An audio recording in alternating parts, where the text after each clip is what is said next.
Bonjour, je suis ravie de vous retrouver.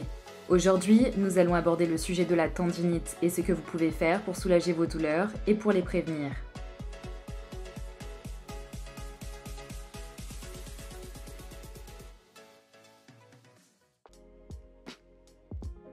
Tout d'abord, un peu de vocabulaire.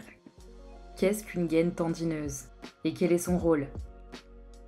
Les tendons relient nos muscles aux os et agissent comme des transmetteurs de force entre les deux. Quant à la gaine tendineuse, il s'agit d'une enveloppe.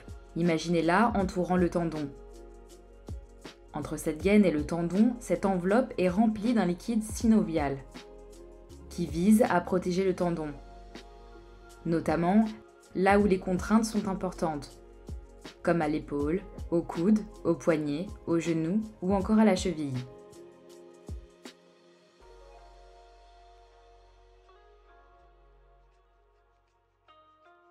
Passons maintenant aux causes.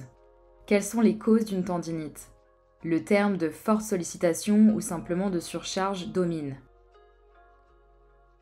Les sports comme le tennis, le golf ou l'escalade sont particulièrement propices à des processus inflammatoires dans les articulations fortement sollicitées. De plus, les mouvements ou les charges inhabituelles, comme lors d'un déménagement où vous manipulez constamment des cartons, peuvent être une cause.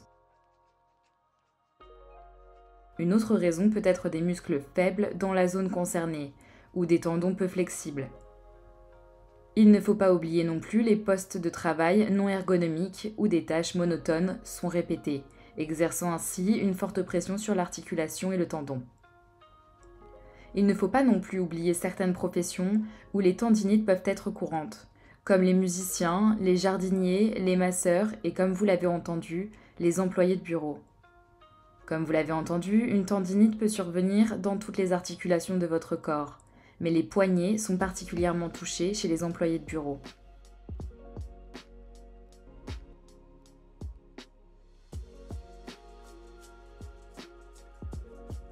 J'ai essayé de vous montrer cela sur l'image à l'aide de l'exemple du poignet.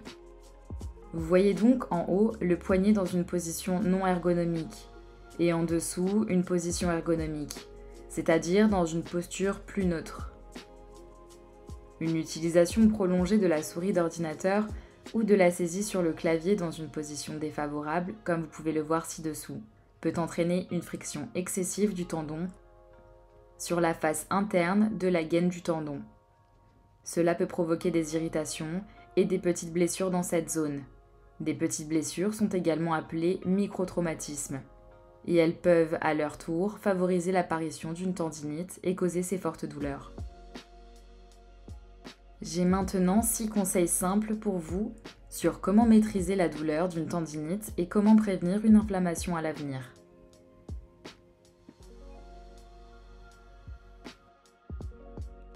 En phase aiguë, il y a 3 choses essentielles à prendre en compte. Tout d'abord, il faut permettre aux joints de se reposer et de se stabiliser. Cela permet aux joints de récupérer. Vous pouvez aussi utiliser des bandes ou des bandages pour stabiliser. Cela limite la mobilité de l'articulation, ce qui est très bénéfique dans ce cas. Cela protège l'articulation et réduit le stress. Deuxièmement, assurez-vous de soulager le joint en tout temps. Cela signifie que l'articulation douloureuse doit être ménagée, et il est préférable d'effectuer les tâches avec l'autre côté si possible. Troisièmement, très important, pendant la phase aiguë, refroidissez votre articulation pour aider à réduire l'inflammation. Le refroidissement enlève la chaleur de l'inflammation, ce qui accélère la guérison.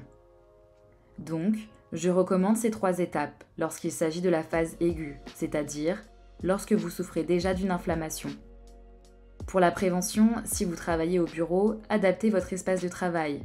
Si votre tendinite est vraiment due à la frappe sur l'ordinateur, je vous conseille de rendre votre espace de travail ergonomique et de varier vos activités pour éviter la monotonie.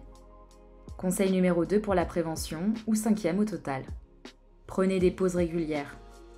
Si vous ne pouvez pas éviter des tâches monotones comme taper sur le clavier ou la souris, faites des pauses régulièrement pour permettre à l'articulation de récupérer et d'éviter de répéter le même mouvement pendant des heures. Enfin, Il est également essentiel de chauffer et d'étirer la zone concernée avant de l'exposer à des contraintes majeures. Faites donc des exercices d'assouplissement et d'étirement. Comme vous l'avez entendu précédemment, une tendinite survient souvent au poignet, à la suite d'activités répétitives à la souris ou sur l'ordinateur. Je vais maintenant vous montrer 2 petits exercices pour étirer votre poignet et vos muscles du bras, mais aussi pour détendre et masser la zone, afin de mieux les préparer. On commence tout de suite. Étirez l'avant-bras. Avec ce premier exercice, vous pouvez étirer légèrement vos avant-bras et les préparer à des activités exigeantes. Cet exercice peut être réalisé en vous penchant légèrement sur une table ou sur un bureau. Vous pouvez également le faire sur une chaise ou sur un tapis. Mais nous allons maintenant vous montrer la version au bureau. Appuyez vos mains sur la table de manière à ce que le bout de vos doigts pointe vers votre corps. Exactement comme ça. Rien qu'avec cette position, vous devriez déjà sentir l'étirement dans l'avant-bras.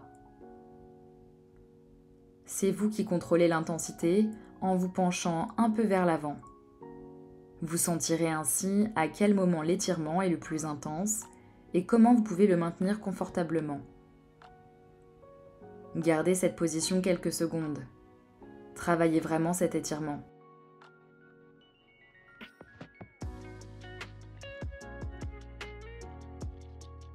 Puis, relâchez lentement et détendez vos mains. Vous pouvez répéter cet exercice plusieurs fois de suite si vous le souhaitez.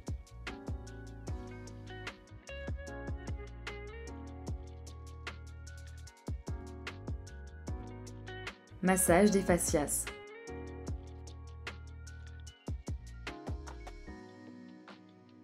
Avec cet exercice, vous pouvez masser, détendre vos muscles et vos tendons dans cette zone, et aussi travailler un peu le tissu facial. Pour cela, utilisez un rouleau. Positionnez-le sur votre bureau et posez vos bras dessus de manière à ce que la paume de la main soit tournée vers le haut. Roulez doucement d'avant en arrière. Vous massez ainsi les muscles et les fascias. Prenez vraiment votre temps. Il n'y a pas de limite.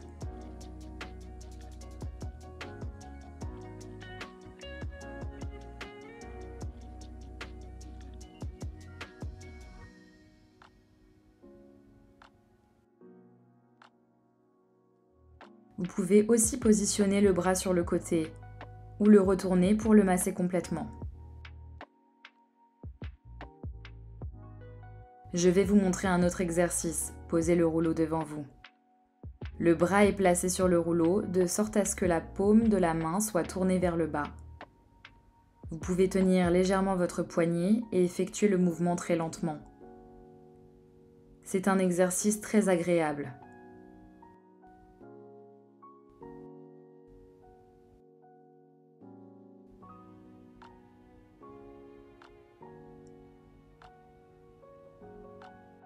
Vous pouvez également essayer avec une balle de fascias. Si vous n'avez rien de tel à la maison, ce n'est pas grave. Une simple balle de tennis fera l'affaire pour commencer. Ainsi, vous pouvez masser les muscles vous-même et ajuster la pression selon vos besoins. Voilà, c'est la fin de notre vidéo d'aujourd'hui sur la tendinite. Si vous avez aimé cette vidéo, n'hésitez pas à liker la vidéo et à vous abonner à notre chaîne. Et n'hésitez pas non plus à nous dire en commentaire comment vous avez trouvé ces exercices. Si vous souhaitez en savoir plus sur le sujet, jetez un œil à notre blog. Vous y trouverez un article complet sur la tendinite. Nos liens se trouvent en description. C'est tout pour moi aujourd'hui, je vous dis à la prochaine.